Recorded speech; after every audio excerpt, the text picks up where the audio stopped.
Listen to me, not with your ears, but with your soul. Because what I'm about to tell you isn't just psychology, it's spiritual truth.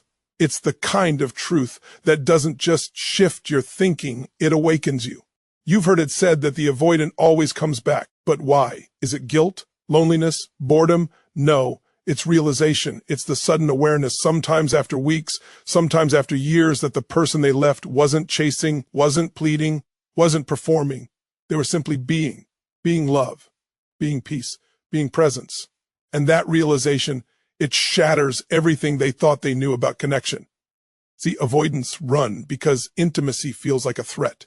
Not because you did something wrong, but because somewhere in their life closeness was dangerous.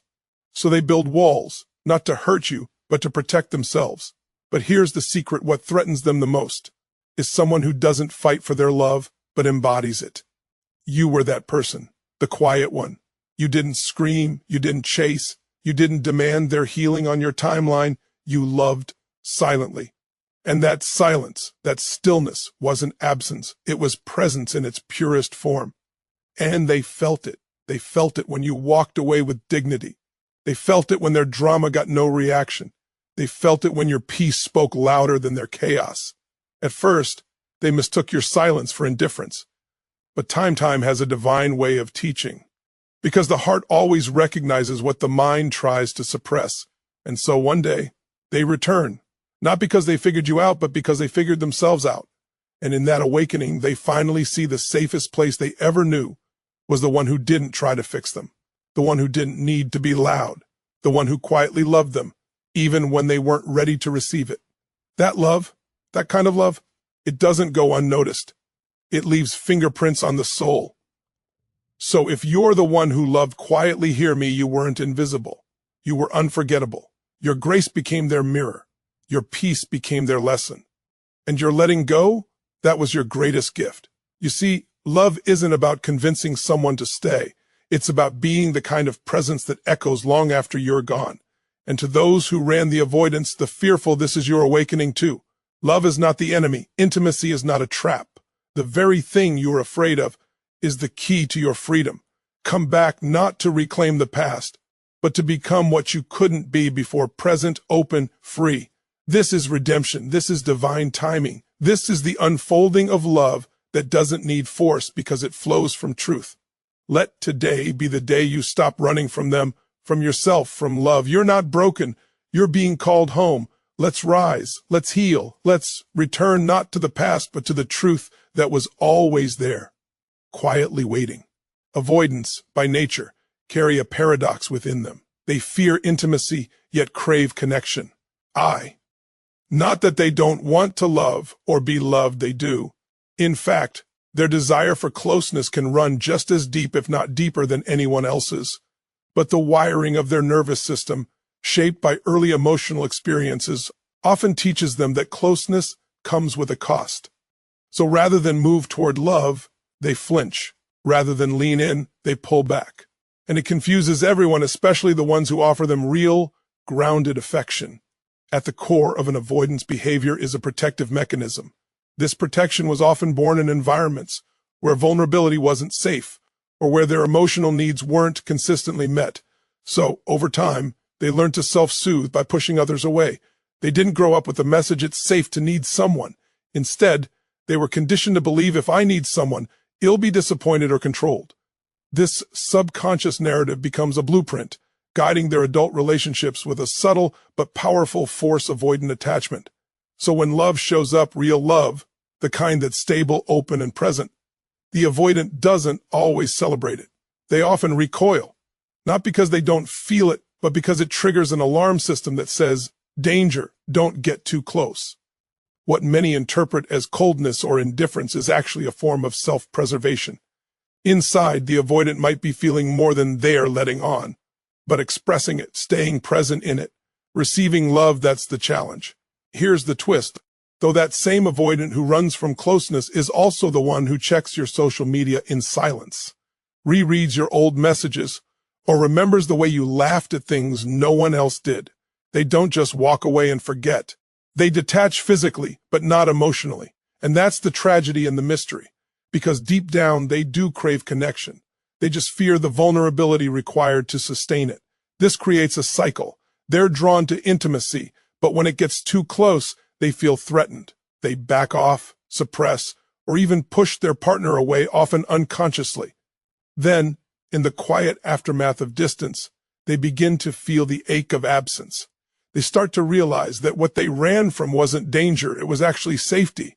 But by then, the person they pushed away has often gone quiet themselves. And that silence, it starts to haunt them. Avoidants are not immune to loneliness. In fact, it often hits them hardest when the distractions fade, when they're alone with their thoughts, and when the echo of someone's presence lingers in the stillness. They remember the consistency, the gentleness, the patience, the way that person never tried to control or change them, only loved them as they were and yet challenged them to grow, simply by being an example of wholeness. And in that remembering, the craving returns, not just for company, but for the specific kind of connection they once resisted.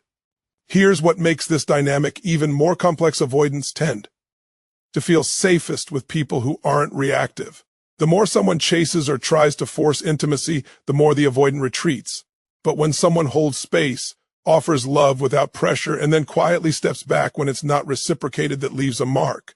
It doesn't overwhelm them. It gives them room to breathe, and eventually it allows them to confront what they were really afraid of in the first place.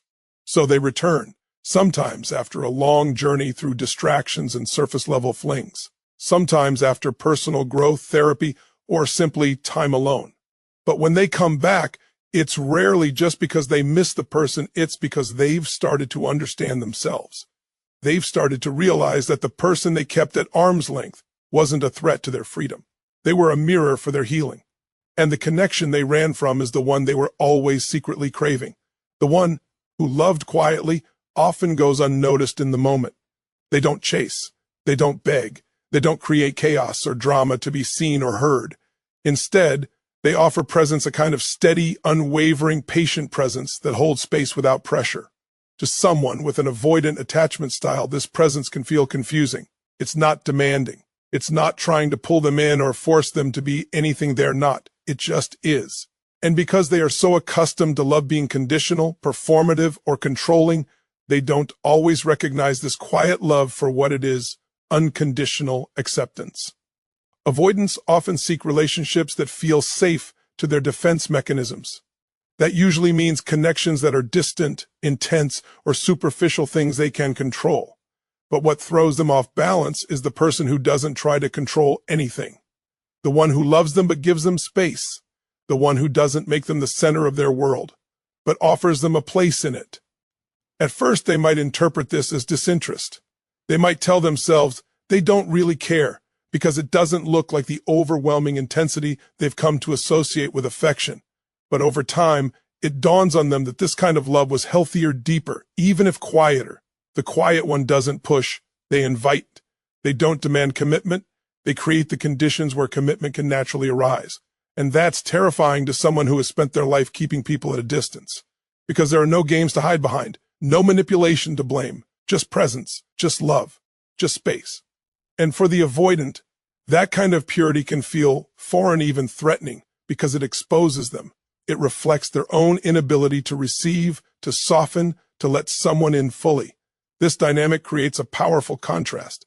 The avoidant, always scanning for signs of danger and intimacy, doesn't know how to interpret the absence of threat, and the quiet one, not trying to change them, not trying to convince them, becomes a mirror for everything the avoidant both wants and fears. Love without demand, affection without control, connection without suffocation. In the absence of noise, the avoidant is left with themselves. And over time, something profound happens. The contrast between the chaos they're used to and the calm they walked away from begins to take shape in their mind. They start to see that the one who loved quietly wasn't weak. They were strong enough to love without needing to be validated, strong enough to stay without clinging, and leave without bitterness. That level of inner peace, of emotional maturity, is something the avoidant secretly admires, even if they couldn't acknowledge it at the time. And that admiration grows when they begin to reflect on how they were treated, how they were never judged, never forced, just seen perhaps for the first time in their life and accepted as they were. The quiet one gave them the gift of safety, not by wrapping them in rules, but by letting them breathe, by loving them from a place of completeness rather than lack. And that kind of love, the kind that asks for nothing but offers everything, becomes unforgettable. It lingers. Long after the messages stop, long after the quiet one walks away, it lingers not in loud memories, but in the stillness of moments, in the way they feel when they lie in bed at night, wondering why they missed someone who didn't do much. But what they miss is the feeling of being held without being gripped, loved without being possessed, supported without being smothered. That kind of love leaves an imprint on the soul, because the one who loved quietly offered something most people never do, unconditional acceptance without agenda. And that kind of love, once felt, is impossible to forget, especially for someone who never believed it could exist. Time is one of the greatest teachers, especially when it comes to matters of the heart. For someone with an avoidant attachment style, time often becomes the space in which truths begin to rise, truths they couldn't see, hear, or feel while they were in the presence of someone who offered them peace. In the moment, that peace can be misinterpreted. It may be mistaken for boredom, lack of passion, or even emotional distance, because avoidants are often wired to equate love with intensity, chaos, or pursuit. Anything that feels calm can feel unfamiliar, and the unfamiliar is often viewed as unsafe, even when it's exactly what they need. What many avoidants don't initially understand is that peace is not the absence of excitement, it is the presence of stability. It is the soft landing their nervous system has been seeking, but didn't know how to receive. And because they are used to emotional unpredictability, a peaceful connection can feel underwhelming at first. There's no high, no rush, no sense of needing to protect themselves. So instead of leaning in, they withdraw, seeking something that feels more in line with what they've learned to expect, the emotional roller coaster. But over time, the absence of drama begins to take on a new meaning. As the months go by, they find that the people who once brought them intensity also brought exhaustion. They begin to feel drained by the cycles of push and pull, the unpredictability, the highs followed by crashes. And it's in that contrast that they start to remember the one who brought them peace, the one who didn't play games, the one who showed up consistently without needing to prove anything, the one who allowed space, respected boundaries, and never tried to control the pace of the connection. That person, the one who is calm and grounded, begins to stand out in their memory, not for being flashy or dramatic, but for being safe. Not boring, not passive, safe, a kind of safe that they now realize is rare, valuable, and deeply nourishing. Time reveals what the moment couldn't. It shows them that peace was not a lack of love, it was love in its most mature form.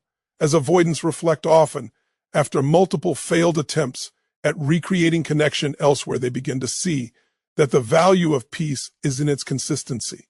It doesn't spike and crash. It doesn't demand emotional labor. It holds, it remains, it supports. And that kind of energy becomes magnetic when someone is finally ready to receive it. Because after running from their own emotional needs long enough, the avoidant starts to crave the very thing they once rejected: emotional safety. It's not that they never felt the value of peace while it was being given to them, it's that they didn't have the capacity to understand it at the time. Peace doesn't scream to be heard, it doesn't beg for attention, it simply offers itself. And when someone isn't ready to receive peace, they often overlook it. But time, with its gentle yet powerful clarity, brings that offering back into focus. It strips away the illusions of temporary connections and reveals what was true all along. Eventually, the avoidant recognizes that peace isn't a lack of spark, it's the foundation that allows a real flame to burn without being extinguished. They remember how they felt in that quiet presence, how they didn't have to perform or hide, how they could breathe, and they start to see that peace wasn't boring, it was sacred, something they couldn't grasp before, but now ache for with a depth that surprises even them. Because when everything else fades, the passion, the excitement, the intensity, what remains is the memory of the one who made them feel calm in a world that always felt too loud.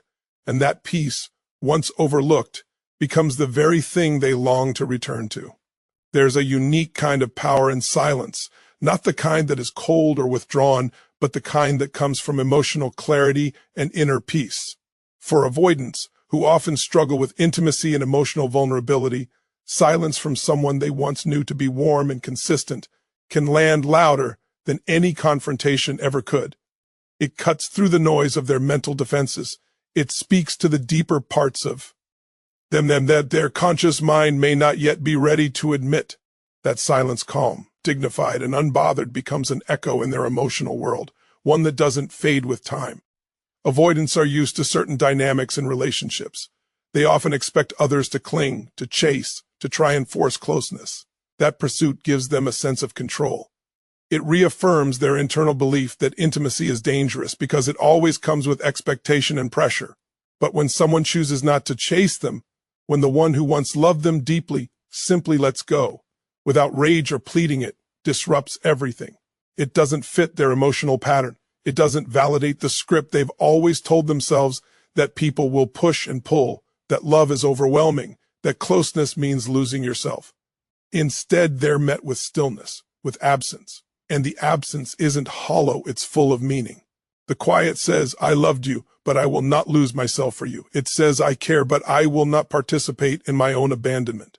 It speaks of boundaries, strength, and a depth of self-respect that the avoidant may not even recognize in themselves yet.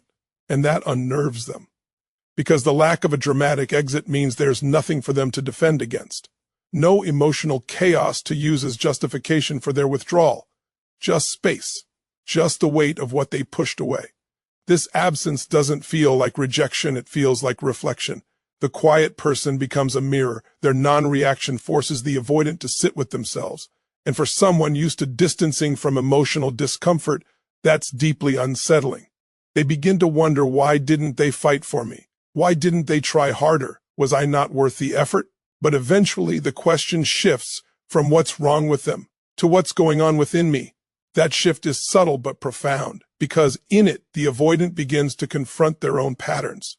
They start to realize that they were never being attacked or controlled. They were being loved in a way they didn't yet know how to receive.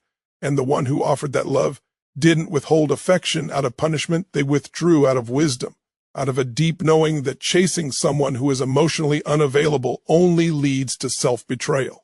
The memory of that kind of silence lingers. It doesn't sting like rejection. It stirs like revelation. It stays in the background of the avoidant's mind when new relationships start to falter, when others begin to show the same emotional instability or clinginess that once felt familiar. That's when the contrast sets in.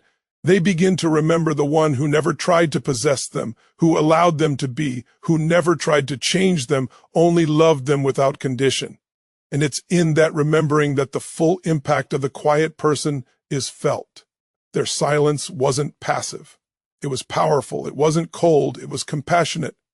It said, I trust you to find your way, even if it's not back to me. That level of emotional maturity becomes unforgettable, because most people respond with noise, with anger, begging, or blame. But the one who responds with grace, with stillness, leaves an imprint far deeper than words ever could. And for the avoidant, that imprint slowly grows. It becomes a call back to something real, not chaotic, not dramatic, but real, something their soul always longed for, even if their fear told them to run. When avoidants return, it's often misunderstood as mere regret or a fleeting whim born out of loneliness. But the truth runs much deeper than that. Their return is not just about missing someone or feeling the ache of absence. It is about a profound internal awakening, a realization that touches the very core of who they are and what they've been avoiding within themselves.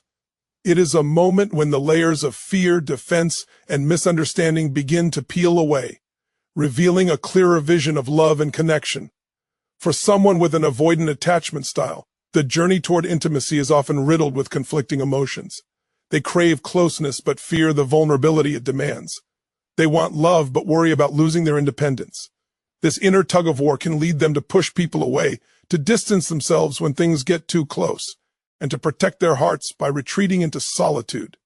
Yet, beneath all of that pushing and pulling lies a deep yearning, a yearning for genuine connection, for being seen and accepted without judgment.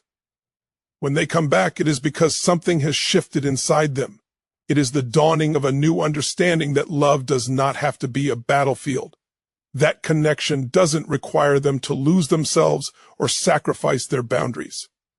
This awakening often happens in the quiet moments of reflection in the space left by absence and time. It's when they start to see that what they once ran from wasn't a trap, but a sanctuary they were too scared to enter. Returning is not a surrender or a sign of weakness. It is a courageous act of confronting their fears. It is an acknowledgement that the walls they built to keep pain out also kept love out. It means they are beginning to embrace vulnerability, not as a threat, but as a doorway to deeper intimacy. They're starting to understand that true strength lies not in avoidance, but in openness. This realization also comes with a new respect for the one they left behind, the person who loved quietly, who didn't scream or chase, but waited with patience and grace. When avoidants return, they're not just seeking the person, they're seeking the love that was offered without conditions. They're recognizing that the quiet love they once misunderstood was the truest form of love, one that doesn't demand change, but invites growth, one that holds space without suffocation. In many ways, their return is an invitation to a different kind of relationship, one based on mutual respect, understanding, and emotional safety. It's a chance to rewrite the story fear once dictated, to break free from the patterns that kept them isolated, to learn how to be present, to communicate, and to love without running. But this journey is not easy. It requires humility and patience from both the avoidant and the one they return to. The avoidant must face their own shadows and insecurities. They must learn to trust themselves and others. And the one who loved quietly must decide whether to open the door again, knowing that healing takes time and that true change is demonstrated through consistent action. Ultimately, the return is not just about rekindling a past connection. It is about transformation. It's about becoming someone capable of receiving and giving love in a way that is authentic and whole. It's about breaking the cycle of fear and distance and stepping into a new chapter where love is not something to run from, but something to embrace. When avoidants return, it's a sacred moment, a sign that they have started to recognize the power of love that whispers rather than shouts. It's an awakening to the truth that real intimacy is not about possession or control, but about freedom and acceptance. And in that realization lies the potential for something beautiful and lasting. The timing of life's most important lessons is rarely accidental. When avoidants return to the one who loved quietly, it often feels like a twist of fate or coincidence, but beneath the surface, it is divine timing at work, an orchestrated moment designed to heal, reveal, and elevate the soul. This return is not random, it's part of a deeper spiritual unfolding, a calling to confront what has been hidden and to embrace growth in love and self-awareness. In the realm of relationships, divine timing means that certain encounters happen not because we force them, but because the universe aligns circumstances to support transformation. For the avoidant, who has historically run from intimacy, the return to the one who loved quietly is a pivotal moment. It is when the layers of fear, avoidance, and misunderstanding begin to unravel, allowing new perspectives and insights to emerge. This timing provides the opportunity to revisit the connection with fresh eyes, no longer clouded by the old wounds and defensive mechanisms that once governed their actions. Divine timing is also about readiness, not just of the heart, but of the whole being. The avoidant may have spent years learning through solitude, through failed relationships, or through personal reflection. These experiences serve as preparation, building emotional resilience and self-understanding. Only when they reach a place of greater awareness and inner balance can they truly appreciate the quiet love they once dismissed. The timing is perfect because it meets them where they are, offering the possibility of healing rather than repeating old patterns. This return often acts as a catalyst for spiritual growth. It challenges the avoidant to confront their deepest fears around vulnerability and company. Connection. It invites them to transcend their habitual defenses and embrace a higher form of love, one that is patient, accepting, and free of control. In this sense, the relationship itself becomes a sacred classroom, teaching lessons about trust, compassion, and the interconnectedness of all beings. For the one who loved quietly, divine timing brings its own set of challenges and blessings. It calls for discernment, forgiveness, and the courage to open the heart once more. The timing encourages both parties to move beyond past pain and resentment, stepping into a new space where love can be redefined on healthier, more conscious terms. This shared spiritual journey can deepen the bond in ways that mere time apart never could. The wisdom embedded in divine timing also reminds us that love is not a race or a checklist. It unfolds according to a rhythm that respects the inner growth of each person involved. For avoidants, rushing back before they are ready often leads to repeating old mistakes. But returning in divine timing means returning with intention, self-awareness, and a willingness to participate fully in the dance of intimacy. Moreover, divine timing honors the idea that sometimes separation is necessary for true reunion. The distance allows wounds to heal, perspectives to shift, and hearts to mature. It creates a container in which the avoidant can develop the capacity to receive love in its quietest and most profound form. Without this sacred space, the relationship might have collapsed under the weight of unmet needs and unspoken fears. When the avoidant finally returns, it is as if the universe has conspired to bring two souls back into alignment, not to recreate the past, but to co-create a new future. This moment carries a sacred charge, a chance to rewrite the story with wisdom and grace. It is a reminder that love is patient and persistent, that it honors growth and transformation, and that it always seeks to uplift the spirit. Divine timing also teaches us about surrender. It invites both the avoidant and the quietly loving partner to release control over the outcome and trust the process of healing. It encourages them to meet each other with openness and humility, recognizing that the journey is just as important as the destination. In this unfolding, the return is not just a reunion of two people, it is a reunion of parts within themselves, parts that were fragmented by fear and misunderstanding.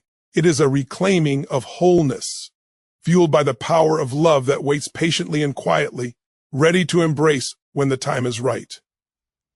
Now, as we bring this reflection to a close, remember, this love in its purest form is not loud or forceful. It is the quiet strength that holds space, the patient presence that waits without pressure, and the unwavering acceptance that asks nothing but offers everything.